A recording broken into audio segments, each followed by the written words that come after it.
Hello everyone, welcome to study army point. दोस्तों, जैसा कि आपको पता है कि हम क्लास 7 के भूगोल का चैप्टर 4 बायो पढ़ रहे थे, जिसको हमने कंप्लीट कर लिया था। इसके बाद इसके अभ्यास के जो क्वेश्चन हैं हम उनको सॉल्व करने वाले हैं इस वीडियो में। तो चलिए दोस्तों, वन बाय वन हम करके एक एक करके इसके सॉल्व करते हैं क्वेश्चन। दोस्तों, पहला क्वेश्चन दिया गया है, निम्न प्रश्नों के उत्तर दीजिए। यानी इसके अंदर हमें का खा गा करके जो क्वेश्चन पूछे जाएंगे हमेशा की तरह हमें उन सब के क्वेश्चन के आंसर देने हैं। जैसे का जो क्वेश्चन पूछा गया है पहला, वायुमंडल क्या है, तो हमें सबसे पहले बताना है कि आखिरकार वायुमंडल है क्या। दोस्तों, जैसे कि आपको पता है कि हमारा वायुमंडल है, उसमें वो कई सारी परतों से बना हुआ है। तो यहाँ पर देख सकते हो आप, ये हमारी पृथ्वी है और इसके ऊपर जो इतने भी है ना हमारे सौम्यमंडल, समताप मंडल, मध्यम मंडल, बहिर्मंडल, ये सारे के सारे मंडल हैं इसके अंदर दिखाए गए हैं। तो यही हमारे क्या है, वायुमंडल। तो अगर हम इसको डेफिनेशन में लिखेंगे तो कैसे लिखेंगे कि पृथ्वी के चारों ओर स्थित वायु की घनी चादर को वायुमंडल कहते हैं। तो आखिरकार आपने देखा कि हमारी पृथ्वी तो गोल है, लेकिन उसके चारों तरफ वायु की एक परत भी है जो कई सारी गैसों का मिश्रण है, और वही परत एक तरह से चादर का काम करती है। इसलिए हम इसको घनी चादर कहते हैं, वायु की घनी चादर, और इसी को हम वायुमंडल भी कहते हैं। तो इस तरह से आप यहाँ पे भी चित्र में देख सकते हैं, ये चारों तरफ पृथ्वी के फैला हुआ है, जिस वजह से हम इसको एक चादर की तरह देखते हैं। तो ये क्या है, हमारा वायुमंडल है। तो चलिए दोस्तों, चलते हैं नेक्स्ट क्वेश्चन पे। खा क्वेश्चन में पूछ रहा है, वायुमंडल का अधिकतर भाग किन दो गैसों से बना है। तो दोस्तों, जैसा कि हमने देखा था कि वायुमंडल किसी एक गैस से नहीं बनी है, ये कई सारी गैसों का मिश्रण है। लेकिन दो महत्वपूर्ण जो गैसें आती हैं वो सबसे ज़्यादा यहाँ पाई जाती हैं वायुमंडल में। वो कौन कौन सी हैं? सबसे पहले आता है हमारा नाइट्रोजन, दूसरा आता है ऑक्सीजन। जो नाइट्रोजन है वो वायुमंडल में 78% पाई जाती है, और जबकि ऑक्सीजन है वो 21% पाई जाती है। ये ऑक्सीजन, ये वही ऑक्सीजन है जो हम सांस के रूप में अपने शरीर में लेते हैं। इसी के बगैर हम जिंदा नहीं रह सकते।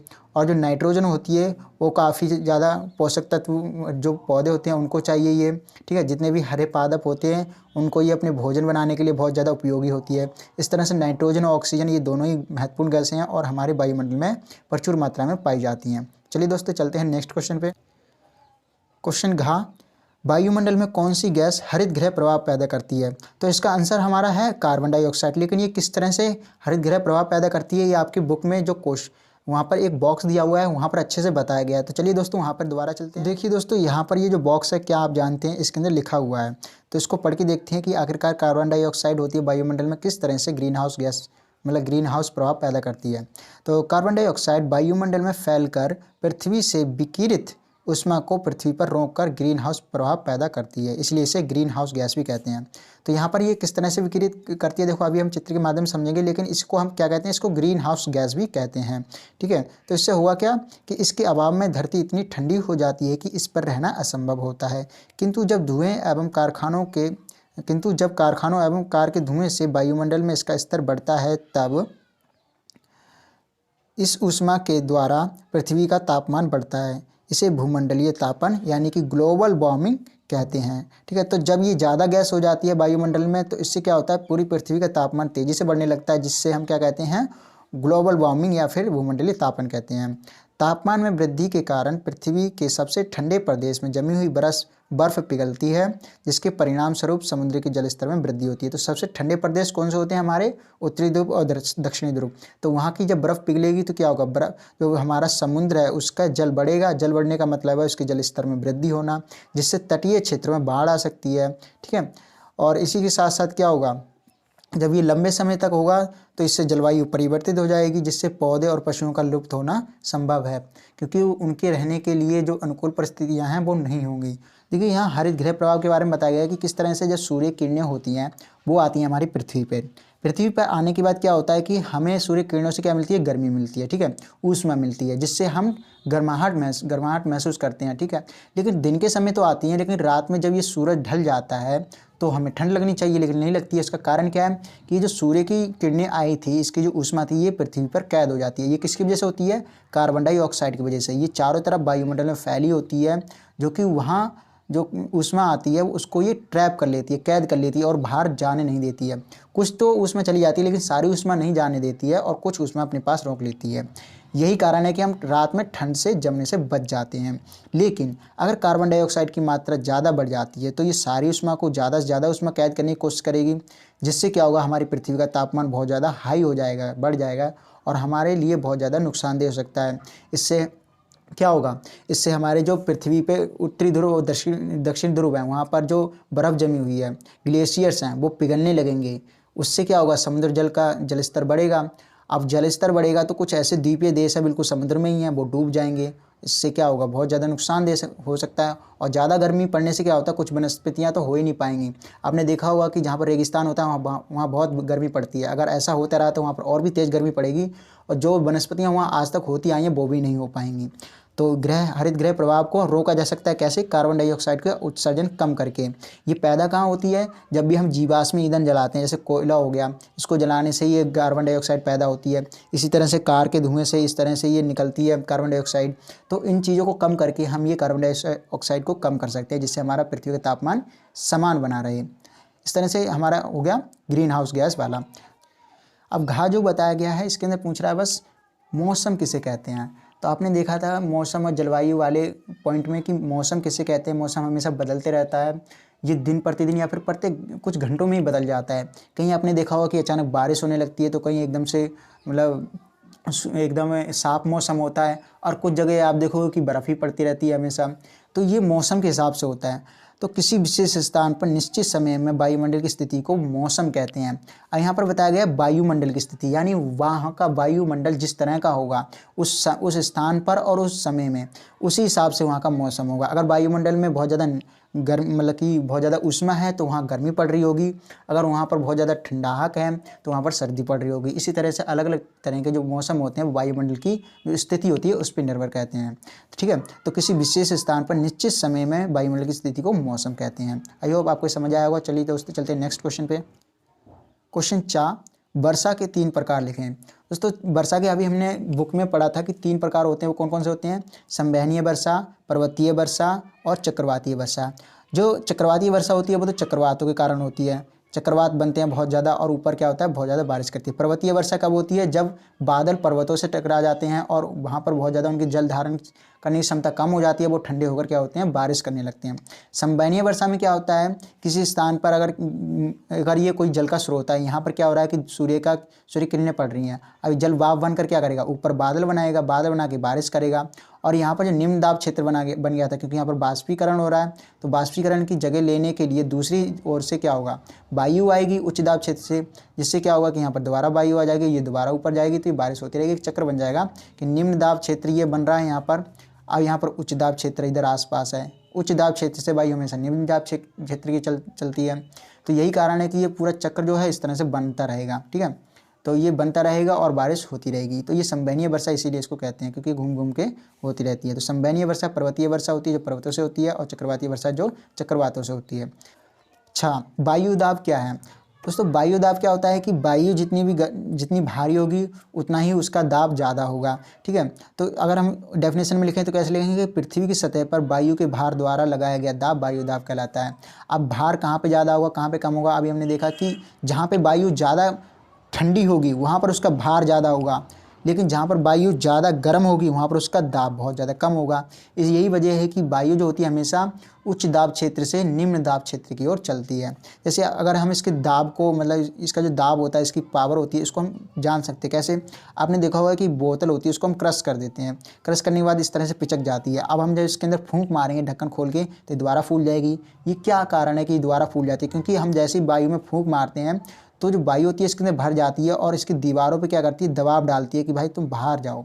जब ये बाहर नहीं जा पाते तो फूल जाती है और दोबारा ही सेम पहले जैसी स्थिति में आ जाती है। तो ये किसकी वजह से होता है, वायु के दाब की वजह से होता है। इससे हमें पता चलता है कि वायु हमेशा दाब बनाती है। चलते हैं नेक्स्ट क्वेश्चन पे दोस्तों। अब आता है हमारा जो नेक्स्ट क्वेश्चन है राइट और रॉन्ग वाला, यानी सही उत्तर हमें चिन्हित करना है। हमें इसके अंदर 3 ऑप्शन दिए गए हैं, जिसमें से सही ऑप्शन कौन सा है हमें वो बताना है। तो का सबसे पहले देखते हैं। इसमें बताया गया है कि कौन सी गैस हमें सूर्य की हानिकारक किरणों से बचाती है। देखिए सूर्य की जो किरणें आती हैं यानी कि उसकी रोशनी आती है तो वो खाली वो ऊष्मा नहीं लेकर आती है, उसके साथ ऐसी कई सारी मतलब किरणें होती हैं जो परावैंगनिक किरणें कहलाती हैं और जो हमारे लिए बहुत ज़्यादा नुकसानदेह हैं। उनको एक जो गैस होती है वो ऊपर ही रोक लेती है, जो कि हमारे लिए बहुत ज़्यादा फ़ायदेमंद है। वो कौन सी गैस होती है, वो होती है हमारी ओजोन गैस। ये क्या करती है, जब वायुमंडल में जैसे ही प्रवेश करती हैं अल्ट्रावायलेट जो किरणें होती हैं, परावैंगनी किरणें, तो ये ऊपर ही इसको रोक लेती हैं और वापस भेज देती हैं। यही कारण है कि ओजोन गैस हमारे लिए बहुत ज़्यादा फ़ायदेमंद है और इसे हमें बचाना चाहिए। दूसरा, वायुमंडल की सबसे महत्वपूर्ण परत है, कौन सी है सबसे महत्वपूर्ण परत? देखिए, महत्वपूर्ण परत का मतलब है जिसमें हमारा जीवन हो। अब हमारा जीवन किस में होगा, देखिए बताइए आप ही। तो सबसे पहले तो हमारा सौरमंडल ही आना चाहिए। क्यों? क्योंकि हम सौरमंडल में निवास करते हैं। अगर सौरमंडल ही नहीं होगा तो भी जीवन संभव नहीं है। तो पहला हमारा कौन सा हो गया?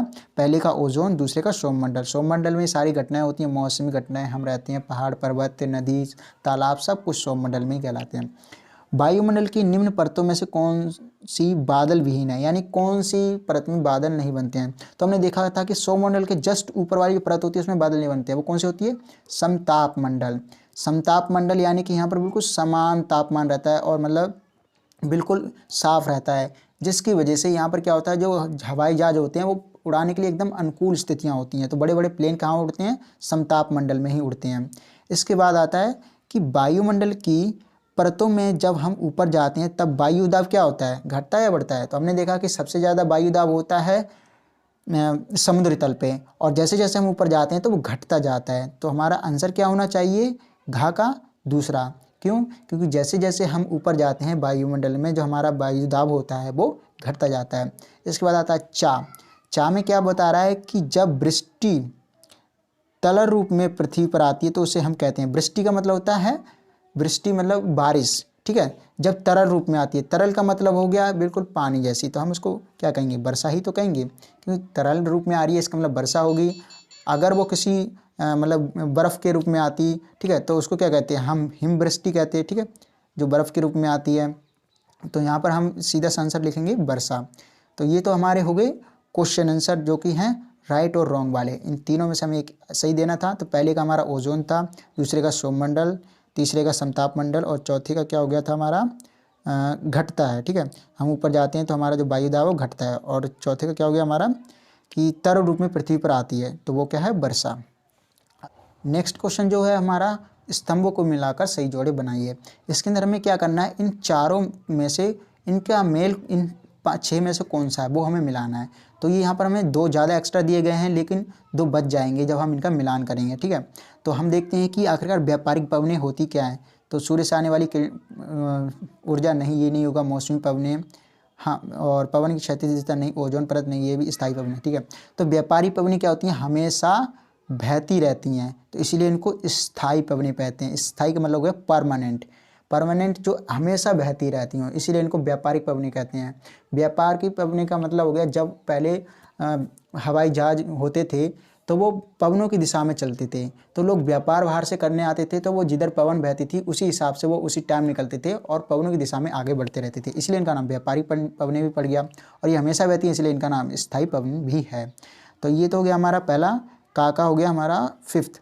अब लू क्या होती है? एक स्थानीय पवन है, क्योंकि ये आपने उत्तर भारत में देखा होगा बहुत ज़्यादा जब गर्मी पड़ती है तब ये लू चलती है, मतलब बहुत गर्म होती है, बहुत ज़्यादा हीट होती है इसके अंदर, और ज़्यादा हमें लू में निकलना भी नहीं चाहिए क्योंकि इससे हम बीमार पड़ सकते हैं। फिर आता है गा, क्या है? मानसून। तो मानसून क्या है? मौसमी पवन होती है, क्योंकि मौसम के आने पर ये आती है, ठीक है। एक खास मौसम ये मानसून पवनें आती हैं और हमारे भारत में भी क्या करती हैं? वर्षा करती हैं। तो हमारे वर्षा की जो मानसून पवनें वो कौन सी? दक्षिण पूर्व मानसून पवनें, ठीक है। तो आपको याद रखना है दक्षिण पूर्व जो मानसून पवनें वो हमारे भारत में वर्षा करने के लिए उत्तरदायी हैं। अब घा है हमारा पवन। अब पवन क्या है? पवन किसे कहते हैं ये हमें देखना है। सूर्य से आने वाली ऊर्जा नहीं, ये नहीं हो सकता, तो ये तो बचा था। अब एक ये बचा है ओजोन गैस की परत, नहीं, ओजोन गैस की परत, ये दोनों नहीं हो सकते, ना ही तो ये है तो ना ही तो ये, तो बचा क्या? तीसरा बचा, तो हमारा ये होना चाहिए पवन की क्षैतिज गति, ठीक है। तो यहाँ पर शायद हवा की क्षैतिज गति, वायु की क्षैतिज गति होना चाहिए, ठीक है। तो जो वायु होती है, क्षैतिज का मतलब होता है इस तरह से, इधर इस तरह से चलना, ठीक है, इस तरह से चलना आगे और या फिर पीछे, ठीक है, हॉरिजॉन्टली चलना, क्षैतिज गति कहलाता है। तो पवन एक जगह से दूसरी जगह बहती है, इसीलिए हम इसको क्या कहते हैं? पवन कहते हैं, ठीक है। सॉरी, वायु एक जगह से दूसरी जगह बहती है जिसको हम पवन कहते हैं। तो यहाँ पर वायु दरअसल होना चाहिए, यहाँ पर वायु, ठीक है, ये यहाँ पर वायु था। तो वायु जब एक जगह से दूसरी जगह बहती है तो उसकी जो क्षैतिज गति होती है उसको हम क्या कहते हैं? पवन कहते हैं। तो आई होप आपको समझ में आ गया होगा कि जो हमारी व्यापारिक पवनें होती हैं वो क्या होती हैं, स्थायी पवनें। लू क्या एक स्थानीय पवन का उदाहरण है। मानसून क्या होता है, मानसूनी पवनें होती हैं। और पवन क्या होती है, उसकी क्षैतिज गति को, जो हमारी वायु होती है उसकी क्षैतिज गति को पवन कहते हैं। तो दोस्तों इंटरेस्टिंग क्वेश्चन फिर से आ गए हैं, इनका नाम है कारण बताइए। इसके अंदर हमें क्या करना होता है कि जो दिया हुआ होता है एक स्टेटमेंट, एक वाक्य, उसका कारण क्या है वो हमें बताना होता है। जैसे का हमें दिया गया है जिसके अंदर कहा गया है कि आर्द्र दिन में गीले कपड़े सूखने में अधिक समय लगता है। तो क्यों लगता है, हमें उसका क्या बताना है, कारण बताना है। आर्द्र कब होता है, जब वायु में बहुत ज़्यादा नमी होती है, यानी वाष्पन बहुत कम हो रहा होता है और वायु में पहले ही बहुत ज़्यादा वाफ होती है। ठीक है, तो कारण क्या होगा, तो हम पढ़ते हैं कि आर्द्र दिन में हवा में पहले से ही बहुत अधिक नमी या जलवाष्प होते हैं। जलवाष्प मतलब जो जल की छोटी छोटी बूंदें होती हैं वो पहले से ही हवा में बहुत ज़्यादा होती हैं। अब एक बात बताओ, अगर मेरी जेब में पहले से ही पैसे भरे पड़े हैं तो मैं और पैसे कैसे उसके अंदर रख सकता हूँ। तो यही कुछ होता है वायु के साथ, हवा के साथ। जब उसके पास पहले से ही जलवाष्प है तो वो कैसे किसी कपड़े में से सुखा के अपने अंदर ले सकता है जलवाष्प को। तो यही कारण है कि गीले कपड़ों को सूखने में अधिक समय लगता है, क्योंकि उसमें से बहुत कम पानी ही वाष्पित हो पाता है। अब खा इसी का दिया हुआ है कारण बताने वाला। तो खा में क्या पूछा है कि भूमध्य रेखा से ध्रुवों की ओर जाने पर आतपन की मात्रा घटती जाती है। तो यहाँ पर भूमध्य रेखा कहाँ है और ध्रुव किधर है वो देख लेते हैं। तो देखो ये हमारी सपोज करो पृथ्वी है। अब ये पृथ्वी है तो यहाँ पर जो बीच में होता है इसे इक्वेटर या फिर भूमध्य रेखा कहते हैं, जो बिल्कुल सेंटर में होता है। इसके ऊपर होता है उत्तरी ध्रुव, इसके दक्षिण में होता है दक्षिणी ध्रुव।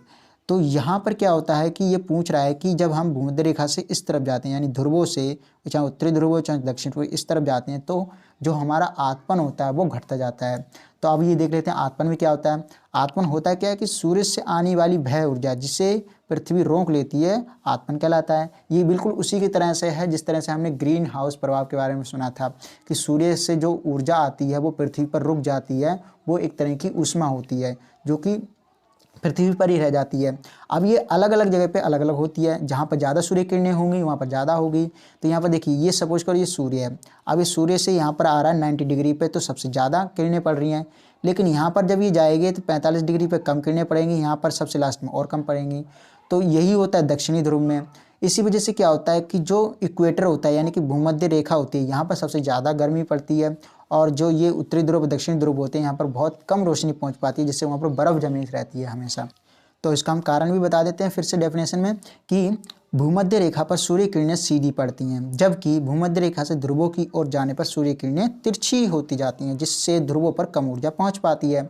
तो जो हमने अभी देखा वही बिल्कुल बताया जा रहा है कि जो भूमध्य रेखा होती है वहाँ पर तो सीधी पड़ रही है, लेकिन जैसे जैसे ये ध्रुवों की तरफ जाती है इनकी जो वो होती है मतलब किरणें होती हैं वो तिरछी होती जाती हैं। यही कारण है कि भूमध्य रेखा से ध्रुवों की ओर जाने पर आतपन की मात्रा घटती जाती है। तो देखा इक्वेटर पे सबसे ज़्यादा जो हमारा भूमध्य रेखा वहाँ पर सबसे ज़्यादा गर्मी होती है, क्योंकि वो बीच में होता है, वहाँ पर सूर्य किरणें सीधे पड़ती हैं। लेकिन जो उत्तरी ध्रुव और दक्षिणी ध्रुव है वहाँ पर कम किरणें पहुँचती हैं, जिससे वहाँ पर बर्फ़ जमी रहती है। तो आपको समझ में आ गया होगा कि जो हमारी भूमध्य रेखा है वहाँ से ध्रुवों की तरफ जाने पर आतपन की मात्रा क्यों घटती जाती है। आतपन है तो होता क्या है, एक तरह से सूर्य का ताप भी होता है। सूर्य का जो तापमान होता है उसी को कहते हैं कि यहाँ कहाँ पर सूर्य का तापमान ज़्यादा पड़ रहा है और कहाँ पर कम पड़ रहा है। तो दोस्तों ये तो हमारे क्वेश्चन आंसर थे चैप्टर 4 के वायु के। तो चलिए दोस्तों मिलते हैं नेक्स्ट वीडियो में, तब तक के लिए थैंक यू वेरी मच।